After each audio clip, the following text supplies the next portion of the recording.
My name is Pat O'Connor, and this is video number 24 in my National Mortgage Exam tutorial series. Today we're going to be talking about financial calculations, but first I want to mention a couple of things. The information in this video primarily comes from the study guide that I have published on Amazon. It presents an overview of the business as well as doing a deep dive into some of the issues, has hundreds of questions and answers and 2 practice exams. It's updated every year, so the information is current. Second thing is subscribers may request a download link for a quiz. And the information on how to do that is at the end of the video. So, watch to the end and get the directions on how to download a quiz.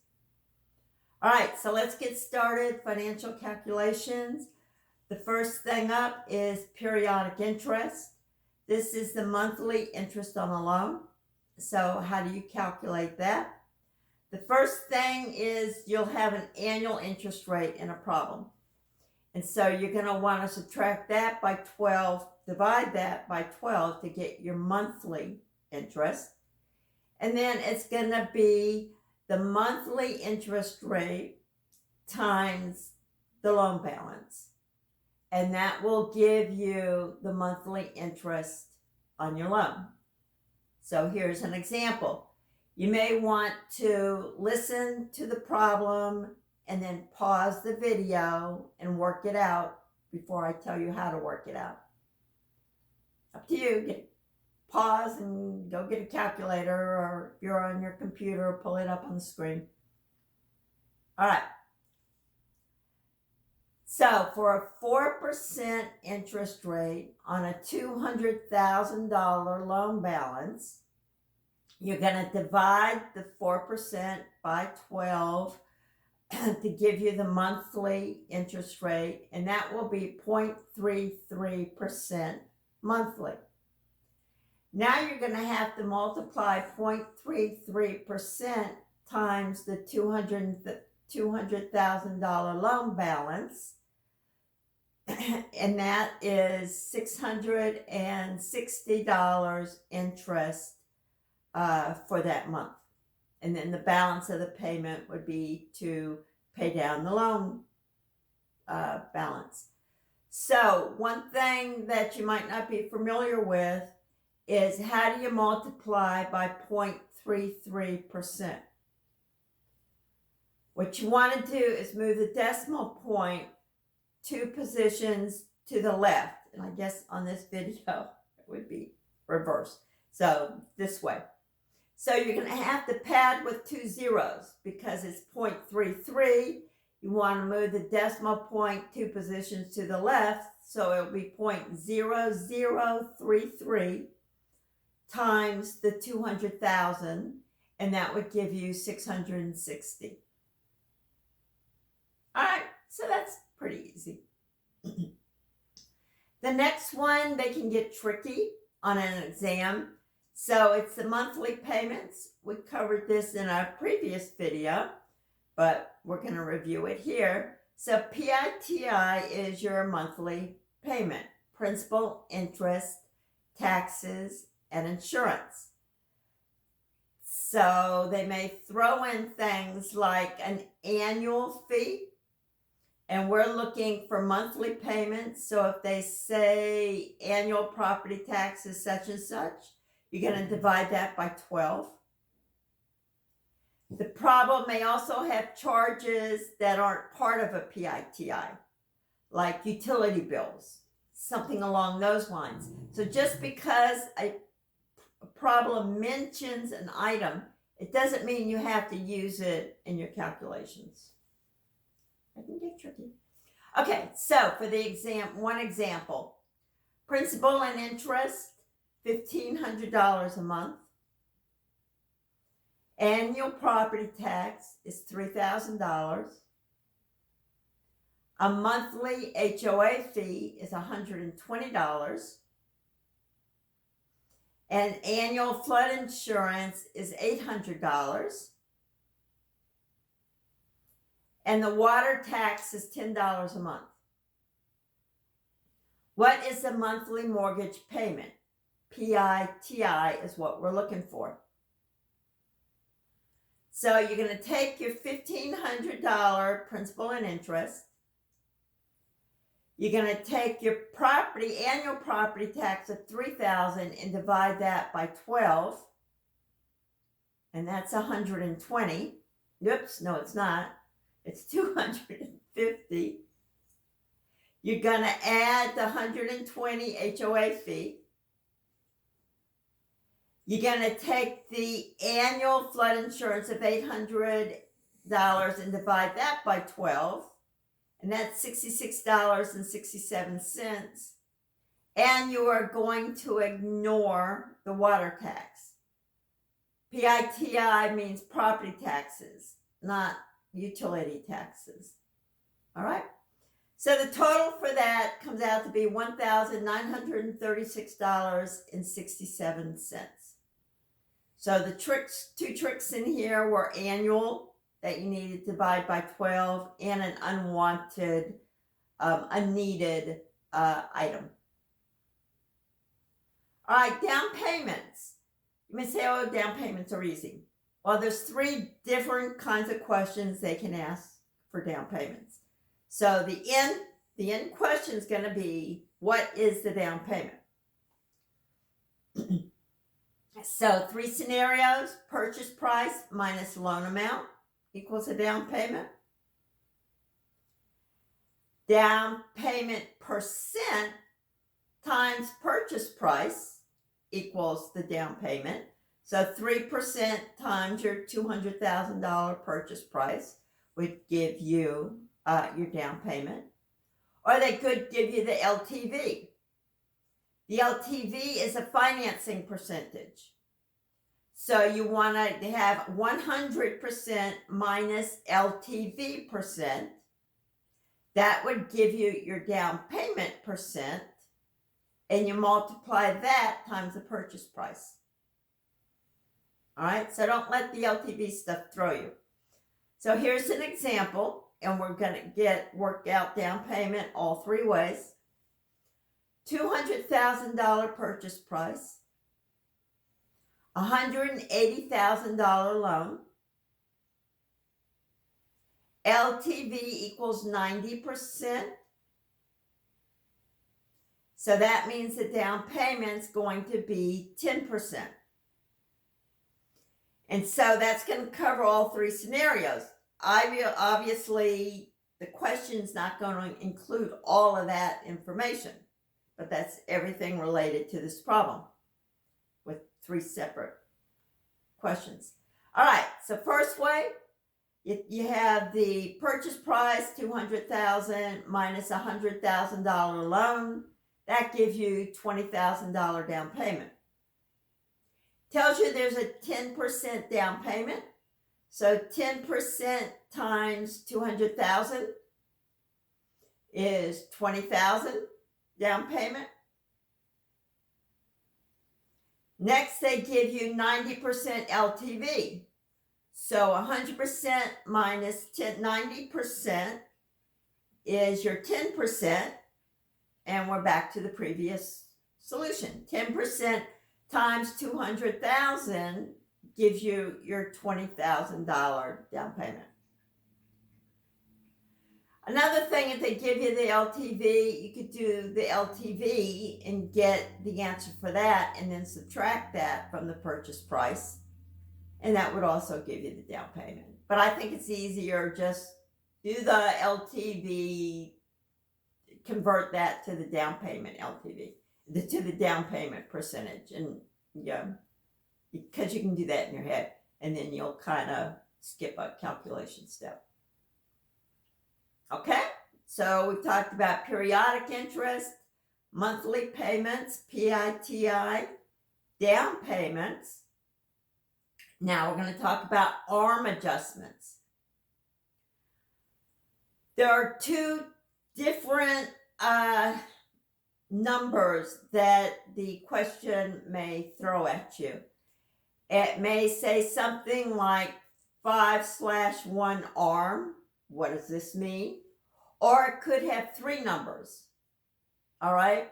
So if it says a 5/1 arm or anything else with two numbers with a slash dividing it, the first one is how long your initial interest rate will last. How many years is that interest rate going to last? And then how often will it adjust? So a 5/1, that interest rate will stay the same as the initial interest rate for 5 years. And then it will start adjusting every year after that. All right, so the next three numbers divided by hyphens is a cap rate. So you're going to say it says 2/3/6. That would be a cap. So this allows a loan, the two part of it, the first number would allow the loan to go up or down a maximum of 2% the first adjustment period. Now, you don't know by looking at this what the adjustment period is. 5/1, the adjustment period would be fixed for 5 years, and then it would adjust annually. But you don't know that by just looking at the cap information. So don't get confused, and I hope I'm not confusing you. Okay, so 2%, it would adjust upward or downward at the first adjustment period. 3%, more or less, than the current interest rate for subsequent adjustment periods. So you have your first adjustment, and then you have all the future adjustments. And then the final number is the maximum that you can get. So it's the initial adjustment, in this case, plus the initial interest rate plus the 6% would be the maximum that it could increase. That's actually how you qualify the ARM mortgages now, is the maximum, and you do the amortization based on the maximum amount that they could have to pay. So let's go over that again. 2/3/6. 2 is the initial adjustment, and that's the initial interest rate plus a maximum of 2% up or down. Second one is future adjustments, and that's going to be based on the current interest rate. So if it adjusts 1%, say it starts at a 3% interest rate, and the first adjustment is 1%. So now you're at a 4. And then the number says, okay, you can go up a maximum of 3. So that would be the 4% plus, we'll say 3%. So now they're up to 7. But if we started, at a low number, then they're still okay. It's just the initial interest rate plus that last number is the highest it can possibly go. Now, these ARMs are based on an index.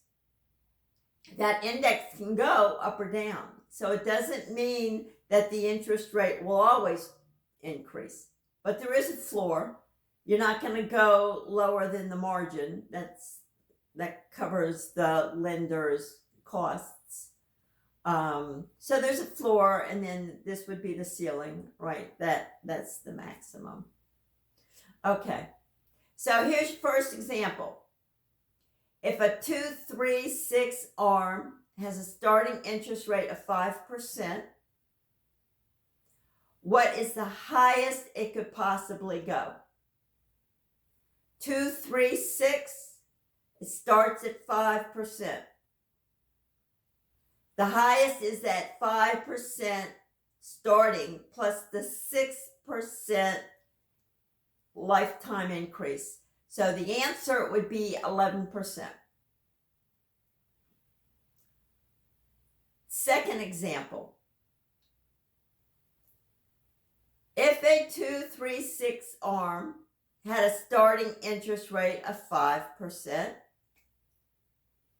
what is the highest it could go at the first adjustment period? You have your starting interest rate, 5%. The caps say 236. 2 is your first adjustment. So 5 plus 2 is 7%. All right, know where we're going now? Now we're going to go to that middle number, 236, the 3 part of this. Okay, so example number 3.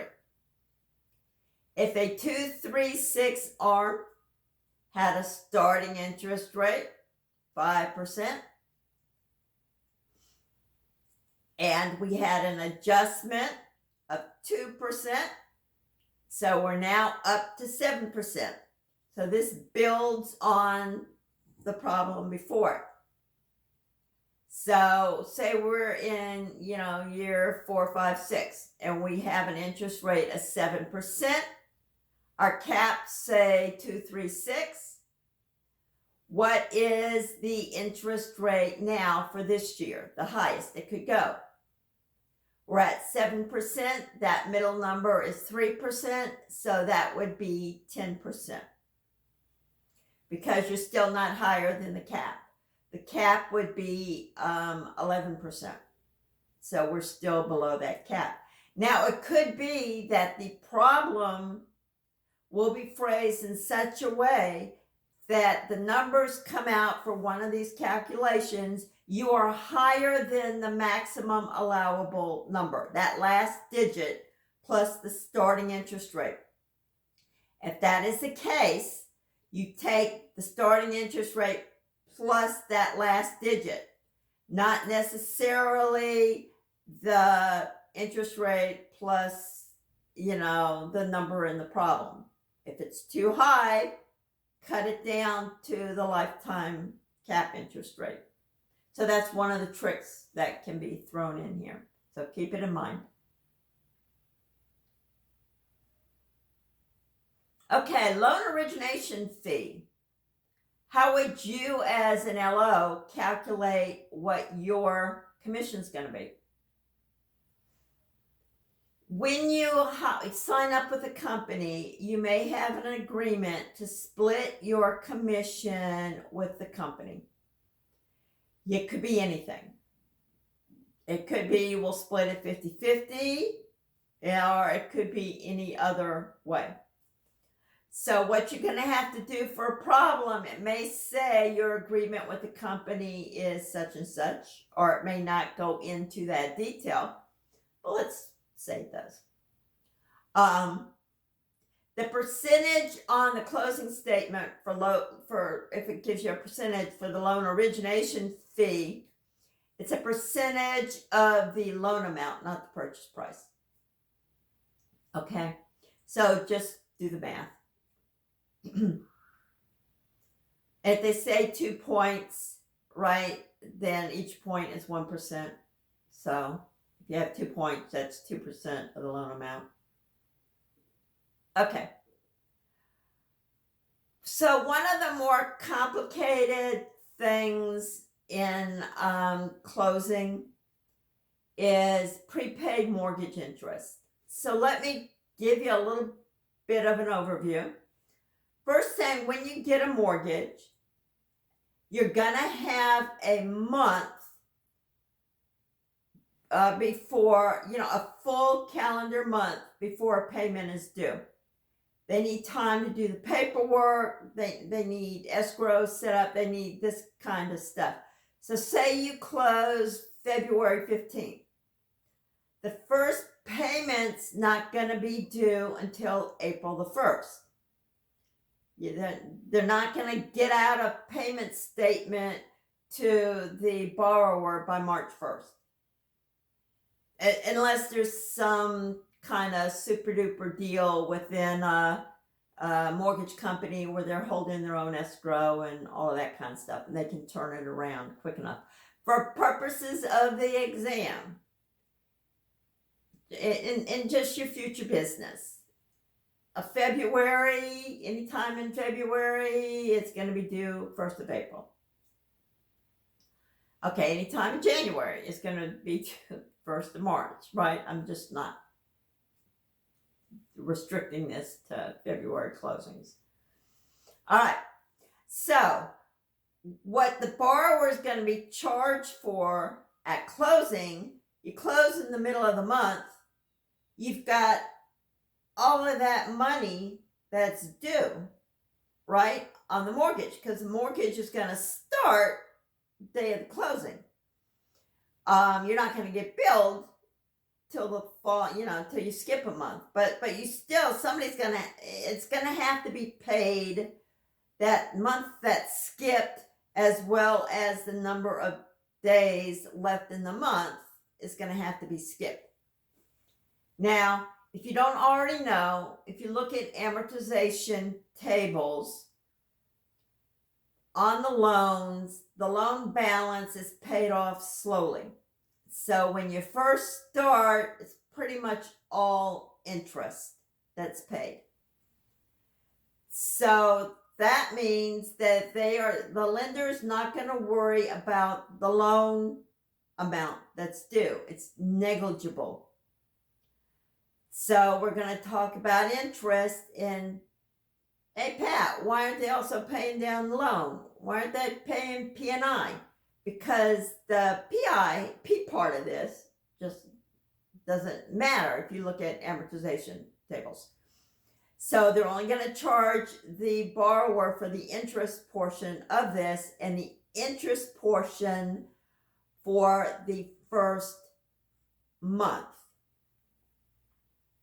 So the interest portion for this has a calculation. Now, the more confusing part is, how is the interest for the first month paid? You get billed, right? You skip a whole month.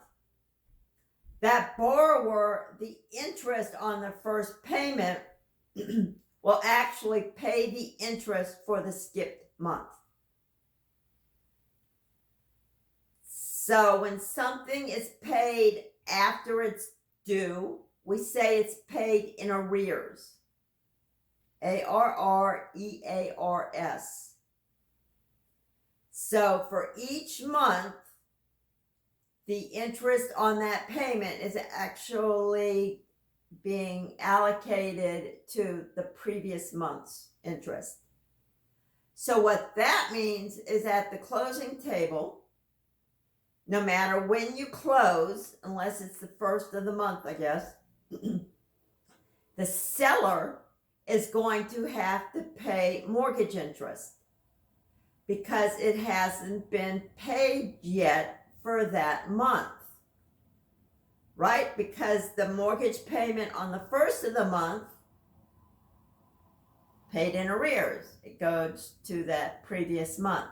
So the seller is going to have on their closing documents a number for the mortgage interest, and that's what that means.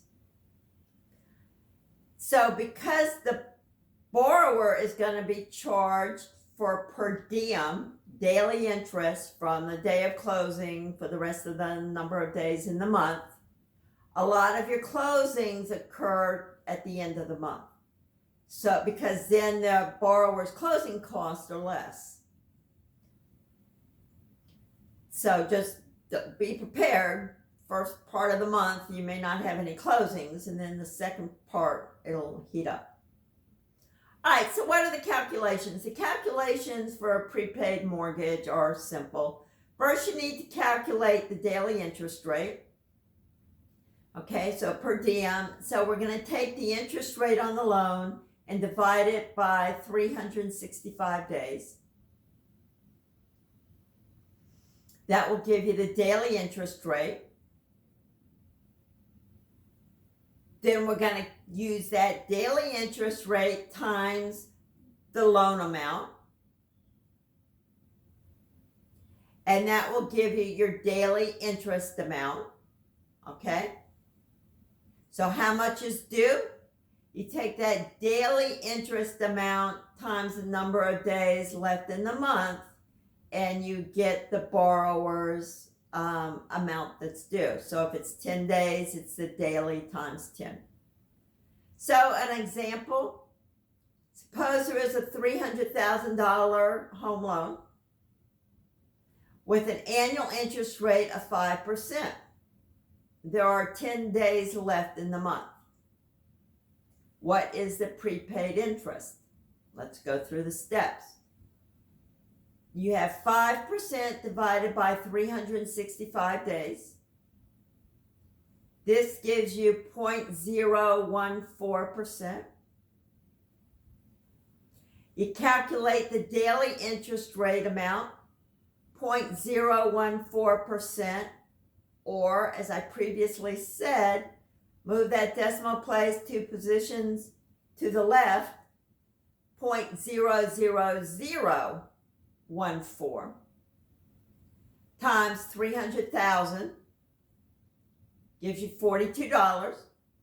There is 10 days left in the month, so $42 daily interest times 10 days left in the month equals $420.